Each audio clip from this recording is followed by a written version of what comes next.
My name is Bernard Lietaer. My field is money systems and systemic change. So I've been involved in that domain for over 25, 30 years. What's the connection between the economy and the environment?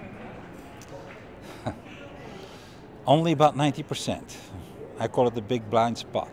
The blind spot in division on both the people who work in economics and the people who work in the environment. The hidden assumption is that our money system does not relate to the kind of decisions being made, time horizons that are relevant, the kind of investments made, or the relationship between the people. We now have the evidence that this is wrong. That in fact our money system is programming us into, for example, short-term thinking. It is not a neuron missing in someone's brain that because suddenly have short-term thinking. In our civilization, it is actually programmed by our money system. So as long as we are not seeing the systemic nature of the unsustainable practices in our society, I think we're going to be losing this battle.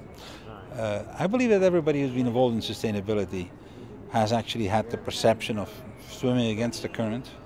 They just have no idea where the current comes from. And describing solutions that keep a monopoly of conventional money and trying to solve the world's problems in sustainability by using that is like prescribing gin to an alcoholic. You know, we're going to have a tough time. It just is not compatible. There are systemic conflicts, and sustainability and long-term thinking is one. I mean, that's kind of, we can prove that mechanically. All financial decisions are short-term motivated. Other decisions are not. I can give you the example of a CEO that I talked to on the continent in Europe, and one of the major companies. He has 4 children. And I asked him, what is the time horizon that you use for making decisions for your children? He says, well, 20, 30 years. And when you come to your office in the morning, well, 2 or 3 more quarters.